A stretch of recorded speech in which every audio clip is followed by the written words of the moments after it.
עושים תיקון על ערוך בגז. קודם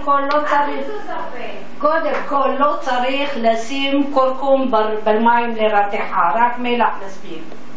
ושנית, למלות אותה ולשים אותה בהקפאה, לא לבשל באותו יום, מפני אם בישלנו באותו יום זה יוצא מתפורר. צריך בפריזר לשים לפחות איזה 12 שעות, 24 שעות ויותר. ברגע ששמים בהקפאה זה מעולה.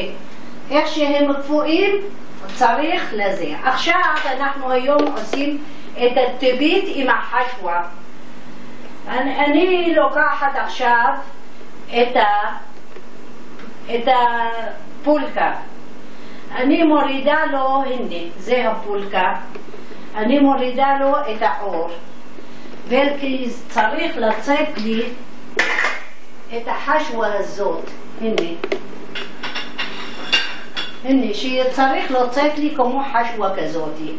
מה אני עושה? אני לוקחת את העור, חותכת אותו באורך, מקלפת את העור מהפולקה.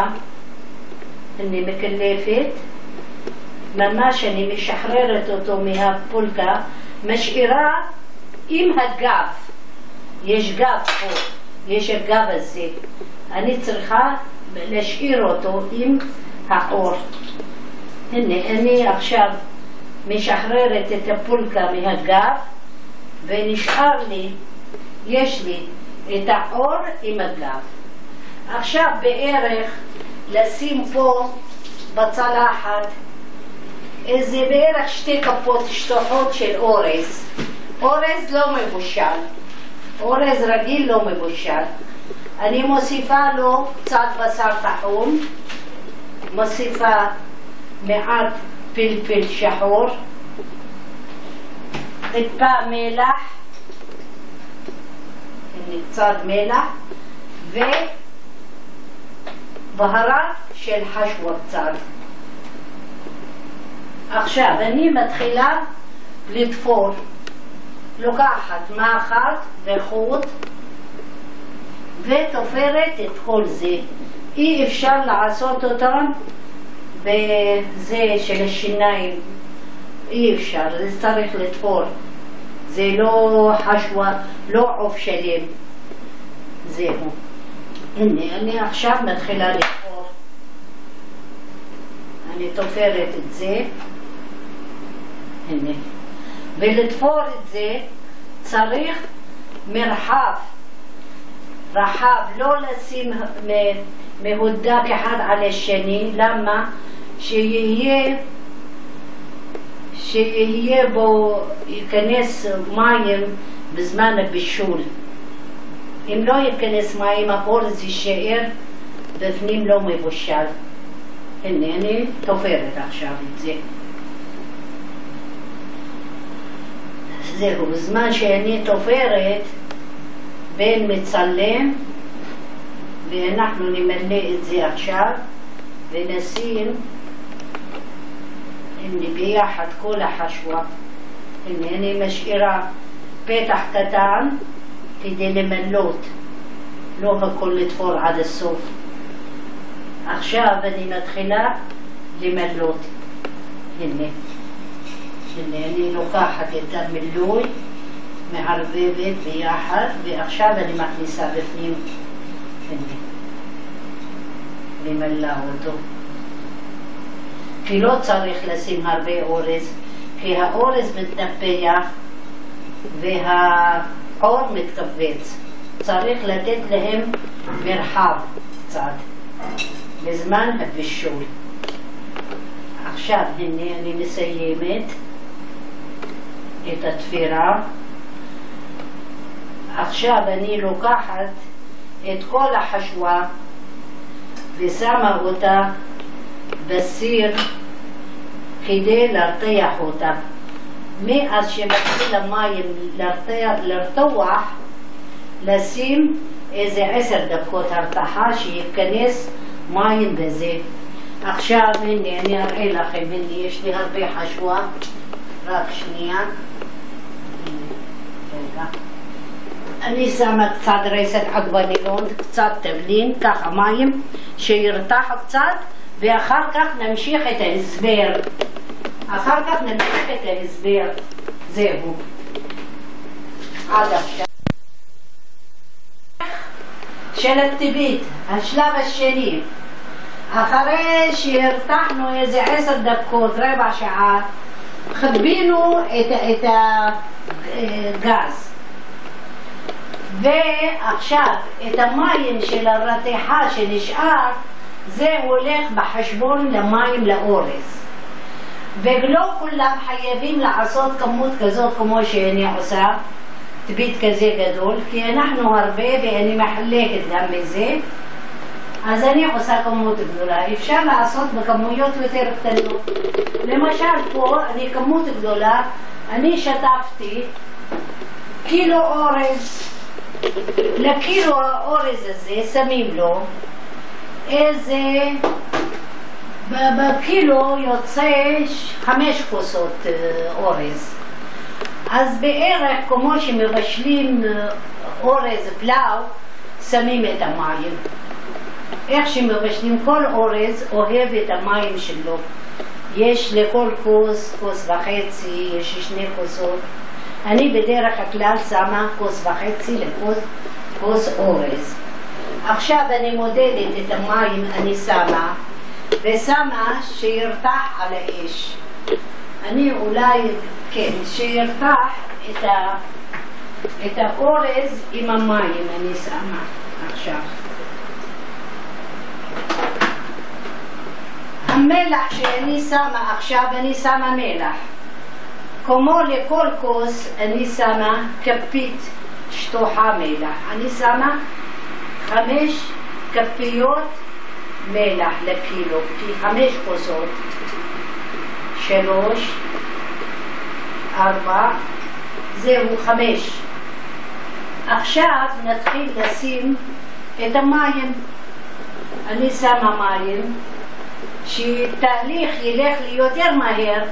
אני חיממתי קצת מים, שילך מהר, כי אנחנו רוצים לעשות מהר ולגמור.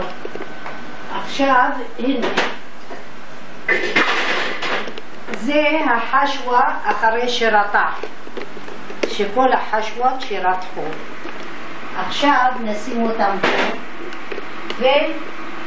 והשלב עכשיו השני, שאני שמה את האורז עם המים שייתן רתיחה, ובינתיים רתיחה קטנה שיהיה כזה האורז סמיך שספג את המים, ואז אני שמה את החשווה לכל. ועכשיו אני מטפלת, אני שמה לו רסק עגבניות, אני שמה רסק עגבניות, כמות רסק עגבניות איך שרוצים. ובמידה ויש אנשים כמו שאני אוהבת שיהיה לי הטבית חום, אני מוסיפה קצת, זה כוס שלי, נס קפה. הכוס שלי, אני מגלה אותו לכם. הנה, אני עכשיו שמה את המים, זה כוס, מתחילה לספור את המים. הנה, 2, 3, 4,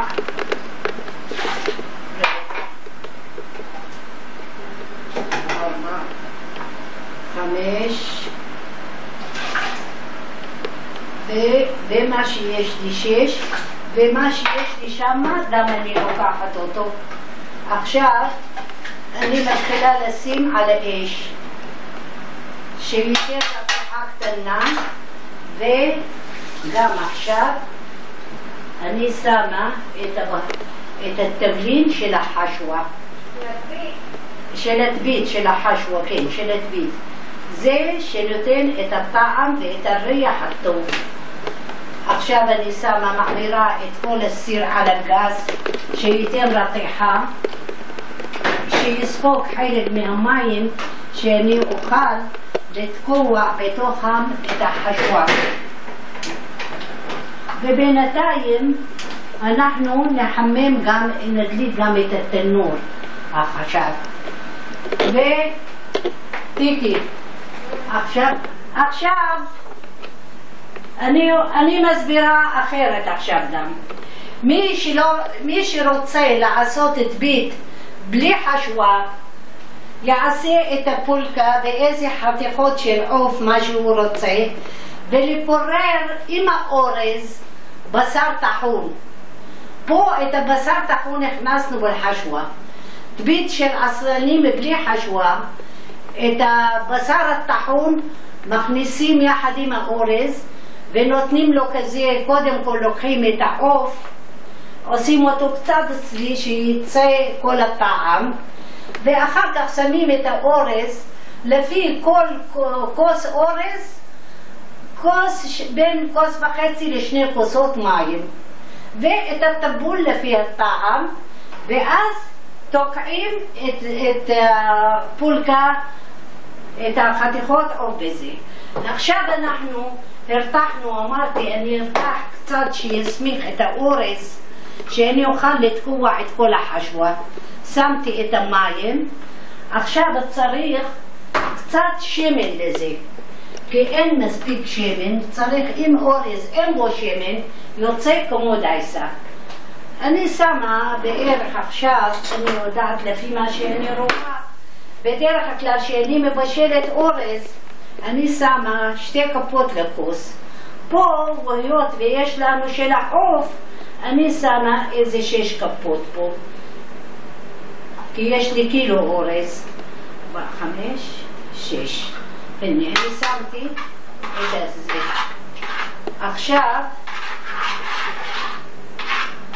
אפשר לראות. הנה. רק שנייה. הנה, אתם רואים האורז הסמיך קצת, שאני אוכל עכשיו לשים את החשווה, אני מסדרת את החשווה בתוכו. הנה. שמה את החשווה, אמנם זה חם לי ביד. מה אני אעשה? אולי אני אעשה כזה. רגע, חם לי. זהו. חם. עכשיו אני תוקעת את כל החשווה בפנים. הנה. אני אסדר ואראה לכם. הנה. כל הטבית פה. בינתיים אני חממתי את התנור, כי עכשיו אני ישר מכניסה לתנור איזה שעה על חום 200, אחר כך איזה עוד שעה משהו כזה, פחות משעה על חום של 150, ואחר כך חום שבת לשים. כמה מים בסך הכל היה לך? המים בסך הכל לקילו זה חוץ מאשר לקילו, אני שמתי נגיד לכל כוס איזה בערך 2 כוסות מים. כן, 2 כוסות. עכשיו, הנה, אני שמתי, הנה, זה כל החשווה פה. עכשיו יש לי פולקה, אני אתקוע אני אשים פה את הפולקה, למה? שיוסיף עוד טעם, עוד בשרים. הנה, אני מכניסה, תכף אני אראה. הנה. ומתי את הביצים? ביצים עכשיו אני שמה, תכף, יגיע התור של הביצים גם. איפה שאני שמה, הנה. הנה. הפולקה. עכשיו אני מראה לכם, הנה. תראה, עכשיו העוף, הפולקה, הכל בתוך בפנים. אני סידרתי הכל. עכשיו את הביצים אני שמה מסביב לסיר. ביצים לא מבושלות, רק נוציא אותם קודם מהמקרר, שלא יהיו קרים ויתפוצצו. שמים בעיגול, למה? מסביב שמים, כי החום יבוא יפה מסביב. נביא עוד אחד שיהיה 12. זהו. עכשיו התנור התחמם. עכשיו התנור התחמם, ואני, הנה המצב הזה, תסתכלו, המצב הזה, אני מכניסה עכשיו לתנור על חום 200. אני שמה הקרקעית התנור דבר כזה שלא יישרף לי, דבר כזה, משיבה עליו את הסיר, וזהו, זה כבר הזה לשבת, זה מוכן, הטבעית כבר זה מוכן, אין בו עוד עבודה.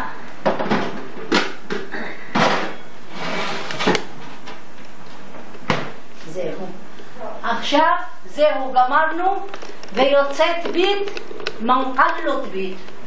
אני מאוד מקווה שלא מפשל, לא, אבל אני לא מפשלת. יאללה, סגרי.